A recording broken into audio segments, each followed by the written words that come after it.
করে না, ঠিক আছে, ইস্তেগফার করে না। তো এরকম অবস্থা।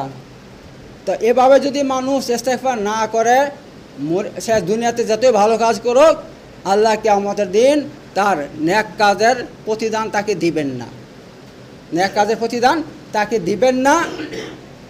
এবং তাকে এত নেক কাজ করার সত্ত্বেও সে সব কিছু করলো দুনিয়াতে, আল্লাহর উপর ঈমান নিয়ে এসেছে, আল্লাহকে বিশ্বাস করছে, সব কিছু করছে, কিন্তু দুনিয়াতে একবার ইস্তেগফার করে নাই, ইস্তেগফার করে নাই, আল্লাহর কাছে ক্ষমা চাইনি। তো ওই ব্যক্তি সব কিছু থাকা সত্ত্বেও সে কিয়ামতের দিন তার সমস্ত নেক আমল বাতিল বলে ঘোষণা করা হবে, এবং সে সব কিছু থাকা সত্ত্বেও সে জাহান্নামে যাবে, আল্লাহ তাকে মাফ করবেন না।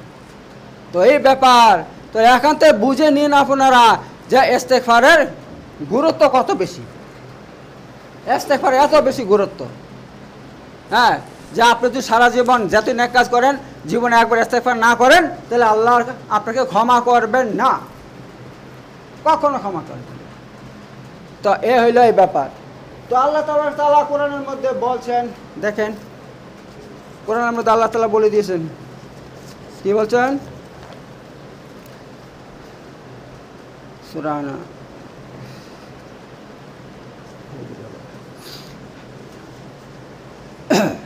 হ্যাঁ, এই তো ওয়াল্লাযিনা ইযা ফাআলু ফাহিশাতান, এবং যারা দুনিয়াতে ফাআলু ফাহিশাতান, ফাহিশাতান মানে অশ্লীল কাজ করেছে।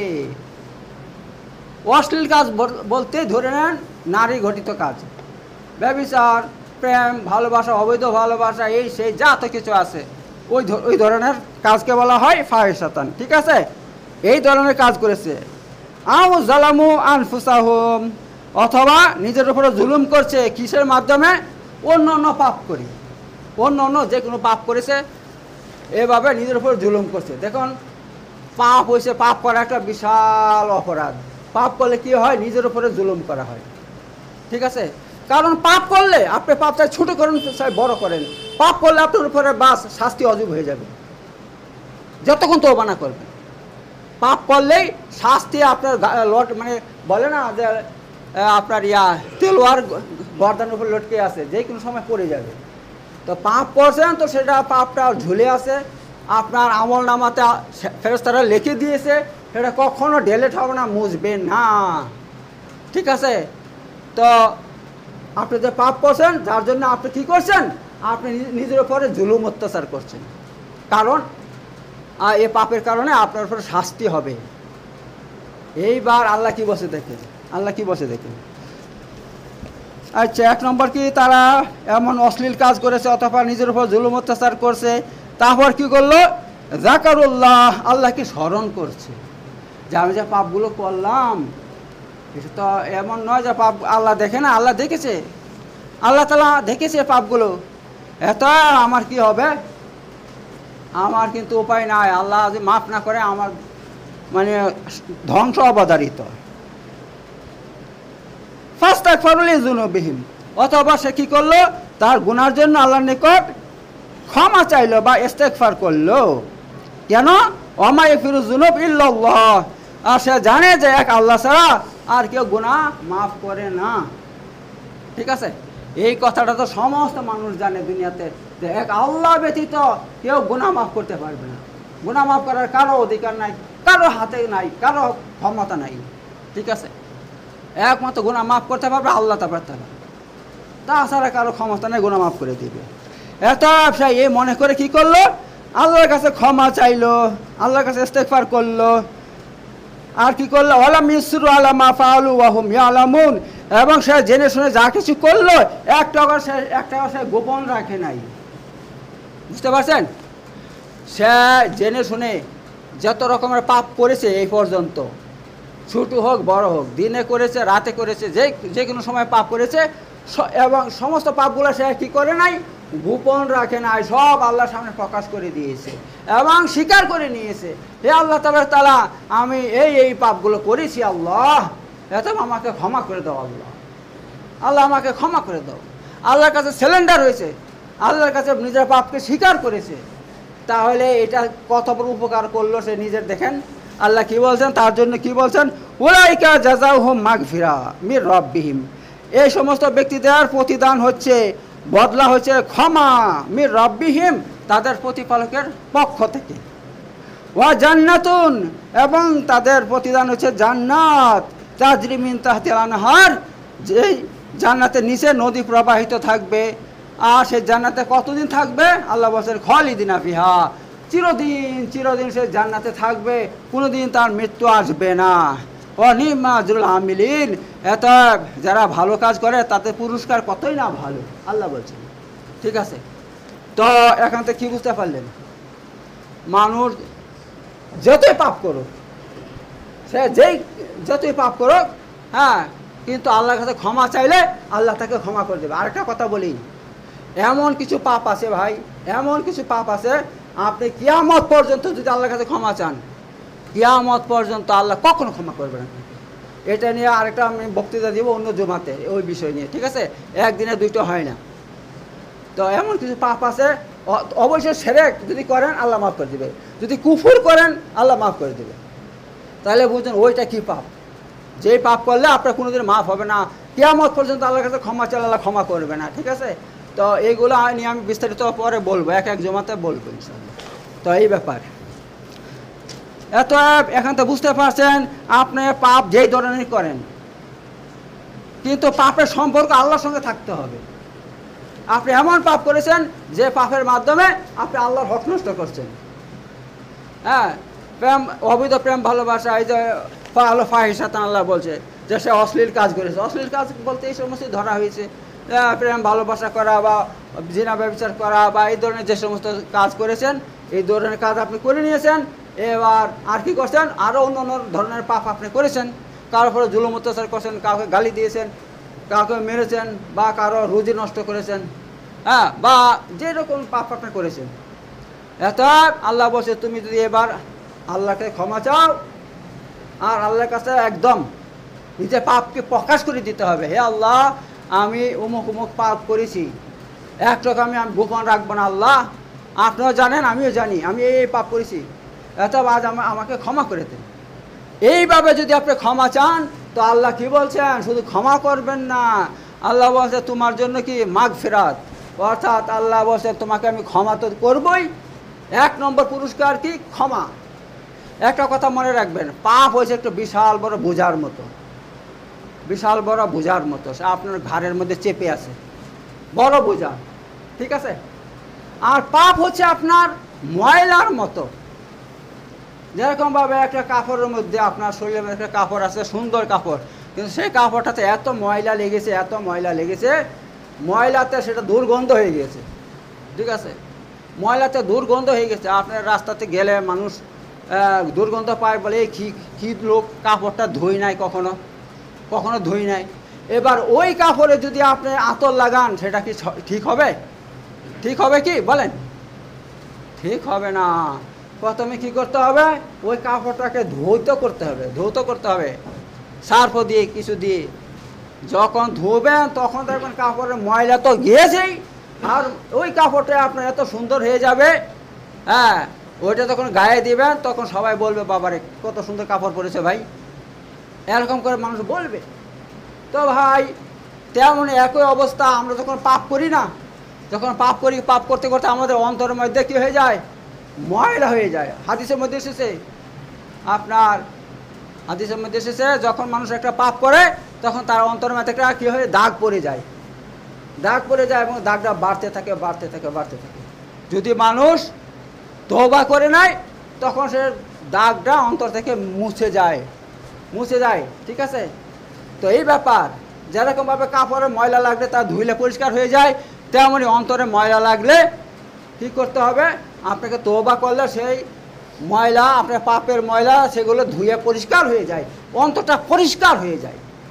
ঠিক আছে, অন্তর যখন পরিষ্কার হয়ে যায়, পাপ থেকে পরিষ্কার হয়ে যায় সম্পূর্ণ, আর সেটা কিসেরভাবে সম্ভব?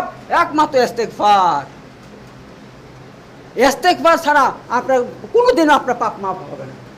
আপনি অন্য যতই, আপনি হয়তো মনে করছেন আমি অনেক পাপ করেছি, আমি প্রতিদিন কী করব? আল্লাহর করবো, জিকির আজগার করবো, সুবহানাল্লাহ, আলহামদুলিল্লাহ, লা ইলাহা ইল্লাল্লাহ, ওসব করলে আপনার নেকি বাড়বে, কিন্তু পাপ আপনার মুছবে না, পাপ দূর হবে না। পাপ দূর করার জন্য একটাই মাত্র রাস্তা, সেটা ইস্তেগফার। আপনি ইস্তেগফার পড়বেন, সুবহানাল্লাহ, আস্তাগফিরুল্লাহ, আস্তাগফিরুল্লাহ, আস্তাগফিরুল্লাহ। এমন কিছু কঠিন জিনিস না, ইস্তেগফার খুব সহজ জিনিস, ঠিক আছে? এইটা করলে আপনার পাপটা কি হয়ে যাবে, সমস্ত ধুইত হয়ে যাবে, ধুয়ে মুছে পালিয়ে যাবে। কোথায় পালিয়ে যাবে? তাতে কি হবে, আপনার অন্তরটা পরিষ্কার হয়ে যাবে। যখন অন্তর পাপ থেকে পরিষ্কার হবে, অন্তরে আর পাপ থাকবে না, তখন যদি আপনি ইবাদত করেন, হ্যাঁ, সুবহানাল্লাহ পড়েন, আলহামদুলিল্লাহ পড়েন, তখন দেখবেন আপনার অন্তরের মধ্যে সেটা ভালো লাগবে।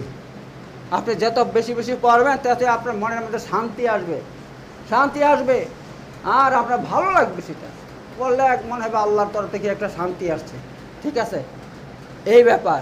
তো কথা হলো 2 নম্বর 1, ইস্তেগফারটা পড়বো আগে না আমরা তসবিহ পড়বো আগে? এবার দেখতে হবে আমার অবস্থা। আমি যদি এত বেশি পাপ করে ফেলছি যে আমার পাপের সংখ্যা বেশি হয়ে গেছে, তখন আমি কি করব, ইস্তেগফারটা বেশি বেশি পড়ব। ইস্তেগফার বেশি বেশি পড়বো, আল্লাহর কাছে তওবা করব যে আল্লাহ কোনোদিন দ্বিতীয়বার ওই পাপ করব না। এবার আল্লাহ যখন আমাকে মাফ করে দেবে, আমি বুঝতে পারবো, আপনি বুঝতে পারবেন। আল্লাহ মাফ করে দিলে কি হবে, তখন দেখবেন আলহামদুলিল্লাহ আপনি যেই কাজটা করবেন সে কাজটা হয়ে যাবে। হ্যাঁ, মানুষ আপনাকে ভালোবাসবে, এবং দেখবেন আপনাকে ভালো কাজ করতে বেশি ভালো লাগবে, নামাজ পড়তে ভালো লাগবে, আপনাকে জিকির করতে ভালো লাগবে। আর পাপ কাজ করতে আপনাকে ভালো লাগবে না। পাপ কাজের কথা মাথায় এলে তখন আপনার কীরকম লাগবে, শরীরটা ভারী ভারী লাগবে, যে না ভাই ওই কাজ আর করবো না, আল্লাহ নাফরমান মানে কাজ আমি করবো না, আল্লাহ নারাজ হয়ে যায়, করবো না। আপনাকে পাপ কাজটা করতে খারাপ লাগবে, ভালো কাজ করতে ভালো লাগবে। যখন এমন চলে আসবে অবস্থা, তখন জানবেন আল্লাহ আপনাকে মাফ করে দিয়েছে, এবং আপনার ইস্তেগফার আল্লাহর কাছে কবুল হয়ে গিয়েছে, ঠিক আছে? তো এই ব্যাপার, এত আমাদেরকে ইস্তেগফার করতে হবে এভাবে। আর শর্ত আমি আগে বলে দিয়েছি, ইস্তেগফার করতে হলে প্রথম কী করতে হবে, শুধু আল্লাহকে রাজি করার জন্য ইস্তেগফার করব, যে আল্লাহ আমার উপর রাজি হয়ে যাক, আল্লাহ আমার পাপকে মাফ করে দেখ, কিয়ামতের দিন আল্লাহ আমাকে না ধরুক, গ্রেফতার না করুক, এই নিয়ত। আর 2 নম্বর, আল্লাহর কাছে লজ্জিত হইতে হবে, যে আল্লাহ আমি এই পাপটা করে ফেলছি, আমি লজ্জিত হচ্ছি, আমাকে দ্বিতীয়বার আর এই পাপ আমি করবো না, আমাকে মাফ করে দেব। আর জীবনে দ্বিতীয়বার ওই পাপ করা যাবে না, ওই পাপ থেকে দূরে চলে আসতে হবে। এভাবে সমস্ত পাপ থেকে আপনাকে দূরে চলে আসতে হবে, ঠিক আছে? তারপরে ইস্তেগফার করবেন, আল্লাহ সঙ্গে সঙ্গে কবুল করবে, সঙ্গে সঙ্গে কবুল করবে। আর এই নয় যে আমি ইস্তেগফার করলাম এখন সমস্ত পাপ থেকে, কিন্তু পরে আবার শুরু করে দিলাম ওই পাপ, আবার ওই পাপ 1 দিন পর বা 2 দিন পর, 1 সপ্তাহ পর আবার শুরু করে দিয়েছি ওই পাপ, ওইটাকে ইস্তেগফার বলা হবে না, ঠিক আছে? ওইটাকে বলা হবে আল্লাহর সঙ্গে মজাক করা, আল্লাহর সঙ্গে মজাক করা। তো ওই সব করা যাবে না, খাঁটি মনে ইস্তেগফার করতে হবে। ওই পাপ ছেড়ে দেবো তো ছেড়ে দেবো, ওই পাপ দ্বিতীয়বার করবো না, তবে আল্লাহ এই ওয়াদা পূরণ হবে। আল্লাহ যে ওয়াদা করছেন যে অহম মাগফিরাতুম মির রাব্বিহিম, আল্লাহর পক্ষ থেকে তাদেরকে মাগফিরাত ক্ষমা করে দেওয়া হবে। তারপর জান্নাতুন, এবং দ্বিতীয় পুরস্কার তাদেরকে জান্নাত দেওয়া হবে আল্লাহর পক্ষ থেকে, ঠিক আছে? তো এই ব্যাপার, আমরা এইভাবে যদি ইস্তেগফার করি, তবে আল্লাহ তাআলা আমাদেরকে ক্ষমা করবেন এবং জান্নাত দান করবেন ভাই। তো আল্লাহর কাছে যারা ইস্তেগফার করবে তাদের বিশাল মর্যাদা, আল্লাহ থেকে মাফ করে দেন। এবার দেখেন সূরা আনফালের মধ্যে আল্লাহ তাআলা কি বলছেন, আল্লাহ তাআলা বলছেন ওয়া মা কানা আল্লাহু লিউআযিবাহুম ওয়া আনতা ফীহিম। হে আল্লাহ রাসূল সাল্লাল্লাহু আলাইহি ওয়াসাল্লাম, আপনি যতক্ষণ পর্যন্ত তাদের মধ্যে জীবিত থাকবেন, ততদিন পর্যন্ত আমি তাদেরকে কোনো শাস্তি দিব না, তাদের উপর কোনো আযাব নাজিল করব না, তাদের উপর কোনো প্রকার আযাব নাজিল আমি করব না। আর 2 নম্বর কি বলছেন, ওয়া মা কানা আল্লাহু মুআযিবাহুম ওয়া হুম ইস্তাগফিরুন, এবং আল্লাহ তাআলা ওই মানুষকে কখনোই শাস্তি দিবেন না, আযাব দিবেন না, ওয়া হুম ইস্তাগফিরুন, এবং যারা সবসময় ইস্তেগফার পাঠ করবে। দেখেন সূরা আনফাল, এটা সূরা আনফালের 33 নম্বর আয়াত, ঠিক আছে? সূরা আনফালের 33 নম্বর আয়াতে আল্লাহ তাআলা ওয়াদা করছেন, যদি কোনো মানুষ ইস্তেগফার করে আল্লাহ তাকে কখনো আযাব দেবে না, তার উপর কোনো আযাব আল্লাহ নাজিল করবে না, তার উপরে কোনো হঠাৎ বালা মুসিবত আসবে না, ঠিক আছে? এবার দেখেন বালা মুসিবত চলে আসা, কিন্তু বিপদ চলে আসা হঠাৎ করে, হ্যাঁ, যদি চলে আসে তাহলে এটা জানতে হবে আযাব এটা। কিন্তু আপনি যদি আল্লাহর সবসময় ইস্তেগফার করেন, ইস্তেগফার পাঠ করেন, তাহলে এই সমস্ত আযাব আপনার কাছে কখনো আসবে না। আর সেটা আপনাকে কী করতে হবে? ইখলাসের সাথে করতে হবে, ইখলাসের সাথে করতে হবে। লোক দেখানোর জন্য করলে হবে না, ঠিক আছে? লোক দেখানোর জন্য করা যাবে না, এই ব্যাপার। এভাবে আরও অসংখ্য আয়াত আছে কোরআনের মধ্যে ইস্তেগফার নিয়ে, অসংখ্য আছে। দেখেন এখানে সূরা তওবা, এখানে আল্লাহ তাআলা কি বলছেন? ওয়া মিম্মান, আচ্ছা, ওয়া মিম্মান হাওলাকুম মিনাল আরাবি মুনাফিকুন ওয়া মিন আহলিল মাদিনা মারাদু আলান নিফাক লা তা'লামুহুম নাহনু না'লামুহুম। এখানে কি বলছেন আল্লাহ তাআলা? এবং তোমাদের আশপাশে মিনাল আরাব মুনাফিকুন, এমন কিছু গ্রাম্য লোক আছে যারা মুনাফিক।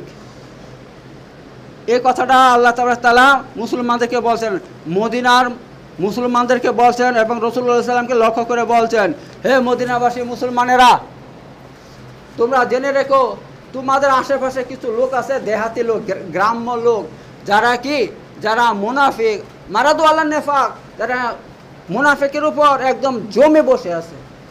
মুনাফিক কাকে বলা হয় জানেন তো? ভিতরে একটা, বাহিরে একটা। ভিতরে আপনার দুশমন আর বাহিরে আপনার কে বন্ধু, ঠিক আছে? তাদেরকে মুনাফিক বলা হয়। যারা ভিতরে কি, ভিতর থেকে আপনার দুশমনি করছে, আপনার বদনাম করে বেড়াচ্ছে, যে আপনার জন্য যাতা বলে দেয় মানুষকে, যে আপনাকে আপনার কি করে দেয়, শত্রু বানিয়ে দেয় মানুষের সামনে আপনার। আর সামনে কি মিষ্টি মিষ্টি কথা বলবে, সামনে মিষ্টি মিষ্টি কথা বলবে, ভাই কেমন আছে, ইয়ে আছো সে আছো, আপনি বুঝতে দিবে না যে সে আপনার শত্রুতা করছে। এদেরকে মুনাফিক বলা হয়, ঠিক আছে? তো আল্লাহ তাআলা কি বলছেন? না লা তা'লামুহুম, তোমরা তাদেরকে জানো না, তোমরা তাদেরকে জানো না, নাহনু না'লামুহুম, আমি তাদেরকে জানি। আল্লাহ বলছেন তোমরা কি করে জানবে? কারণ তারা তো তোমাদের সামনে শত্রুতা প্রকাশ করে না। তাদের ভিতরে যে তোমাদের শত্রুতা আছে সেটা তোমাদের সামনে দেখায় না, সেটা তোমাদের সামনে কি দেখায়? তোমার বন্ধুত্ব দেখায়, ভালো ভালো কথা বলে, মিষ্টি মিষ্টি কথা বলে, ওইটা দেখায়, যার জন্য তোমরা বুঝতে পারো না যে ওরা তোমাদের শত্রু। কিন্তু আমি জানি, আল্লাহ বলছেন আমি তাদেরকে জানি। এবার শোনেন আল্লাহ কি বলছেন? সানুআযিবুহুম মাররাতাইন, আমি তাদেরকে ডবল শাস্তি দিব, এই মুনাফিকদেরকে আমি ডবল শাস্তি দিব, আল্লাহ বলছেন। আচ্ছা, আর কি বলছেন? সুম্মা ইউরাদ্দুনা ইলা আযাবিন আযীম, তারপর আমি তাদেরকে মহা শাস্তির দিকে ফিরিয়ে দিব, অর্থাৎ জাহান্নামের মধ্যে দিয়ে দেব। মরার পর তাদেরকে জাহান্নামে ফেলে দেব তাদেরকে আমি। তাদের এই সমস্ত আমল টামল কোনো কাজে আসবে না, তাদের এই মুনাফিকের জন্য তাদের কোনো আমল কাজে আসবে না। এবার এই কথা আল্লাহ তাআলা বলছেন। তো তখন ওই মদিনার মধ্যে সমস্ত ধরনের লোক ছিল, আল্লাহ তাআলা তাদের হুকুম নাজিল করে দিয়েছেন মুসলমানদের সামনে যে এই ব্যাপার, এই এক প্রকারের লোক আছে। আর দুই নম্বরের লোক কারা আছে সেটা শুনে নাও। আল্লাহ বলছেন ওয়াখারুনা ইতারাফু বিযুনুবিহিম, এবং দ্বিতীয় ওই সমস্ত মানুষ যারা নিজের পাপকে স্বীকার করে নিয়েছে, নিজের অপরাধকে স্বীকার করে নিয়েছে। হ্যাঁ, যে হ্যাঁ আমার দ্বারা এই ভুল হয়ে গেছে, আমার দ্বারা এই ভুল হয়ে গেছে, এই পাপ হয়ে গেছে, আমি পাপটা করে ফেলছি। তারা সেটা কি করছে?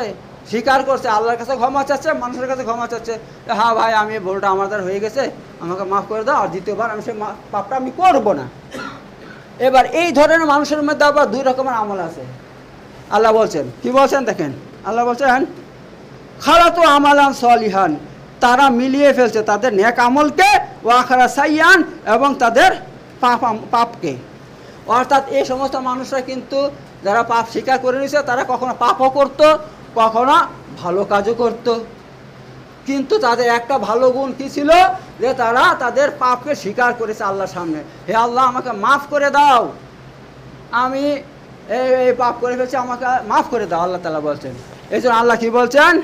আল্লাহ বলছেন আসাল্লাহু ইয়াতুবা আলাইহিম, হ্যাঁ সম্ভবত আল্লাহ তাআলা তাদেরকে কি করবেন? তাদের তওবাকে কবুল করবেন। ইন্নাল্লাহ গাফুরুর রাহিম, কেন? আল্লাহ ক্ষমাশীল এবং দয়ালু, আল্লাহ ক্ষমাশীল এবং দয়ালু। তো দুই রকমের মানুষ, এক হচ্ছে মুনাফিক মানুষ। এবার মুনাফিক যারা, তারা কোনোদিন আল্লাহর কাছে ক্ষমা চায় না। মুনাফিকরা কি? আল্লাহর কাছে কোনোদিন ক্ষমা চায় না, এবং যার অপরাধ করবে তার কাছে হাত ধরে ক্ষমা চাইবে না। যে ভাই আমার এই পাপটা হয়ে গেছে, ভাই তোমার এই আমি সমালোচনা করেছি, তোমার এই বদনাম আমি করেছি, এত তুমি আমাকে মাফ করে দিও ভাই, কারণ তুমি যদি মাফ না করো আল্লাহ আমাকে মাফ করবে না। তোমাকে মানুষের সামনে নিচু করেছি আমি, তোমার জন্য অনেক রকমের বদনাম করেছি আমি। হ্যাঁ, তারা মানুষের কাছে ক্ষমা চায় না, আল্লাহর কাছে ক্ষমা চায় না, যার জন্য আল্লাহ তাআলা বলছে আমি তাদেরকে ডবল শাস্তি দিব দুনিয়াতে আখেরাতে। আর আর 2 নম্বর মানুষ কারা? যারা আল্লাহর কাছে ক্ষমা চায়, আল্লাহর কাছে ক্ষমা চায় যে আল্লাহ তাআলা আমি এই পাপ করছি, আমাকে মাফ করে দেব। আবার যে মানুষের ভুল করেছে, হয়তো কাউকে গালি দিয়েছে, কারো বদনাম করছে, কারো যাতা করেছে, তা ওদের কাছে ক্ষমা আছে হাত ধরে, যে ভাই আপনার জন্য আমি দেখেন আপনার এই আমি এরকম বদনাম করে ফেলছি, বা আপনার জন্য মানুষের কাছে আমি এই বলছি, তা আপনি আমাকে মাফ করে দেবেন। মানুষের কাছে মাপ চায়, এই জন্য আল্লাহ বলছে তাহলে ওই ব্যক্তি মানুষ যদি তাকে মাফ করে দেয়, আল্লাহ বলছে আমি মাফ করে দিব। ফলে কি হবে? আল্লাহ বলছেন ইন্নাল্লাহ গাফুরুন রাহিম, নিশ্চয় আল্লাহ ক্ষমাকারী এবং দয়ালু। তো এই ব্যাপার। তো সার কথা হচ্ছে এই, আমরা যদি পাপ থেকে ক্ষমা না চাই তাহলে আমাদের পাপ কোনোদিন মাফ হবে না। ঠিক আছে, আমরা অনেক পাপ, দেখুন পাপ কিন্তু হবেই, দুনিয়াতে বেঁচে থাকলে পাপ হবে। নদীতে চললে আপনার নৌকাতে পানি উঠবে না? আপনার নৌকা যতই মজবুত করে বানান, ও পানি উঠবেই, পানি উঠবে, তাহলে কী করতে হবে? পানিটাকে সিঁচে ফেলে দিতে হবে, তাহলে ওই নৌকা কোনোদিন ডুববে না। তেমনইভাবে দুনিয়াতে বেঁচে থাকলে আপনার দ্বারা পাপ হবে, আমার দ্বারা পাপ হবে, সবার দ্বারা পাপ হবে, কিন্তু একটু রাস্তা আমাদেরকে তওবা করতে হবে, কারণ আল্লাহ তাআলা বলে দিয়েছে কোরআনের মধ্যে, যখন মানুষ পাপ করে ফেলে আর সঙ্গে সঙ্গে আল্লাহর কাছে তওবা করে, আল্লাহ তাআলা তার পাপকে মাফ করে দেয়, আল্লাহ তাআলা মাফ করে দেয়। এত যদি আমরা পাপ থেকে তওবা না করি তাহলে কি হবে? আমাদের ওই পাপের বোঝা নিয়ে আমরা কবরে ঢুকবো, কিয়ামতের মাঠে উপস্থিত হব, আর ওই পাপগুলোকে কী করা হবে? তখন ওজন করা হবে, নেকিগুলোকে ওজন করা হবে। যদি পাপের সংখ্যা সেখানে বেশি হয়ে যায় তাহলে ভাই জাহান্নাম যেতে হবে। এই জন্য দুনিয়াতে তওবা করলে আল্লাহ তাআলা পাপ মাফ করে দিবে। আমরা আখিরাতে যখন উঠবো কবর থেকে, আমাদের পাপের বোঝা থাকবে না, শুধু নেকি থাকবে, এতে জান্নাত গ্যারান্টি ইনশাআল্লাহ। বুঝতে পারছেন তো? এত আমরা কি করবো? বেশি বেশি করে আল্লাহর কাছে ক্ষমা চাইবো, তওবা করবো ইনশাআল্লাহ। বারাকাল্লাহু ফিল আযীম ওয়া নাফা'না বিকুম বিযিকরিল হাকীম ইন্নাহু তাআলা জাওয়াদুন কারীমুন মালিকুন বাররুর রাউফুর রাহিম।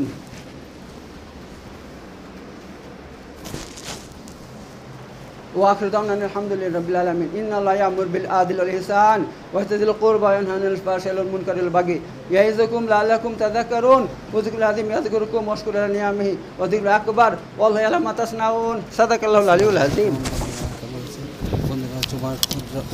শুরুর থেকে আমি রেকর্ড করতে পারিনি, কারণ শয়তান ভুলে দিয়েছে, অথচ শুরুটাই সবচেয়ে গুরুত্বপূর্ণ। এর জন্য আমি শুরুটা আবার এখানে রেকর্ড করে আপনাদের সামনে পেশ করতে যাচ্ছি।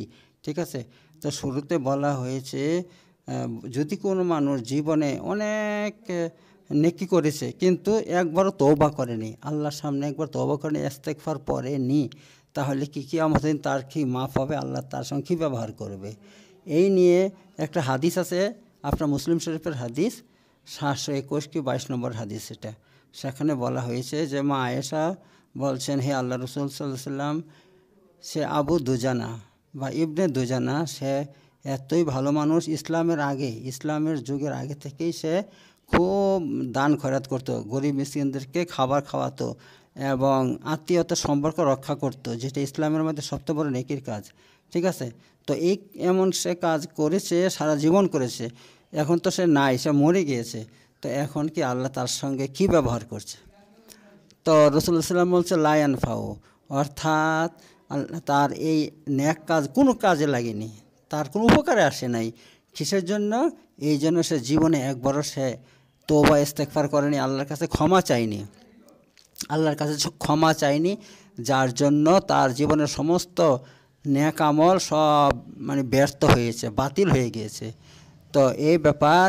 তো বর্তমানে অনেক মানুষ আছে, অনেক মুসলমান আছে যারা বিভিন্ন রকমের কাজকর্মে লিপ্ত থাকে, নামাজ রোজা পড়ে না, কিছু না, হঠাৎ করে তার মৃত্যু চলে আসে, তো তারা নামাজ তো পড়ে না, এমনকি জীবনে একবার ইস্তেগফারও করে না, তওবা করে না, তো তাদের কী হবে? একই অবস্থা হবে, একই অবস্থা হবে। যে যে ব্যক্তি জীবনে একবার তওবা করলো না, ইস্তেগফার করলো না, আল্লাহর কাছে ক্ষমা চাইলো না, তার কিয়ামতের দিন তার এই হাদিস অনুযায়ী তার মাফ হবে না। সে এত নেকি করা সত্ত্বেও তার সমস্ত নেকির বাতিল বলে ঘোষিত হবে এবং সে জাহান্নামের আগুনে সারা জীবন জ্বলবে। এত আমাদেরকে কী করতে হবে? প্রতিদিন ইস্তেগফার বেশি বেশি করে করতে হবে। হ্যাঁ, ইস্তেগফার আমরা করব। তাহলে কী হবে? ইস্তেগফার বেশি বেশি করলে আল্লাহ খুশি হয়, রাজি হয় এবং আল্লাহ তাআলা আমাদের গুনাহ মাফ করে দেয়। যদি আমরা ইস্তেগফার একদম মানে সত্যভাবে করি, সত্য মনে করি, খালেজভাবে করি, অর্থাৎ ইস্তেগফার করার পর আর সেই পাপ যদি না করি, আর সেই পাপের দিকে যদি পা না বাড়াই, হ্যাঁ, এবং আরও সমস্ত যত পাপ আছে সব ছেড়ে দেই, তাহলে আল্লাহ তাআলা আমাদের পিছনে সমস্ত গুনাহ গ্যারান্টি দিয়ে মাফ করে দেবে। ঠিক আছে? কিন্তু তার মধ্যে এমন কিছু গুনাহ আছে, যেরকম বান্দার হক যদি কেউ নষ্ট করে, তাহলে সেটা কোনোদিন মাফ হবে না, কিন্তু সেটা কখনো মাফ হবে না। অতএব আমাদের কী করতে হবে? বান্দার হক নষ্ট করলে হবে না। এবার আল্লাহর হুকুকুল্লাহ, আল্লাহর হক যদি নষ্ট করি, হ্যাঁ, তাহলে আল্লাহ সেটা মাফ করে দেবে। আল্লাহর হক নষ্ট করলে মাফ করে দেবে, কিন্তু বান্দার হক নষ্ট করলে আল্লাহ মাফ করবে না। এত হুকুকুল্লাহ, আল্লাহর হক কী কী, এই নিয়ে আমি পরবর্তীতে ভিডিও তৈরি করব। ঠিক আছে? আর হুকুকুল ইবাদ, বান্দার হক কী কী, যেটা আল্লাহ কখনো মাফ করবে না, সারা জীবন তওবা করলে আল্লাহ মাফ করবে না, এই নিয়ে আমি পরে ভিডিও তৈরি করব। ঠিক আছে বন্ধুরা? তো এই আরও অনেক রকম কথা আমি বলছিলাম, সেগুলো আমি এখানে সব ফুটিয়ে তুলতে পারিনি, এখানে। হ্যাঁ, কারণ অরিজিনালভাবে যে কথাগুলো বের হয় সেগুলো দ্বিতীয়বার মুখ দিয়ে আসে না। তারপর আমি চেষ্টা করলাম আপনাদের সামনে যেগুলো ছেড়ে গেছে সেগুলো তুলে ধরার জন্য। তো যাই হোক বন্ধুরা, ভালো থাকবেন। আসসালামু আলাইকুম ওয়া রাহমাতুল্লাহি ওয়া বারাকাতুহু।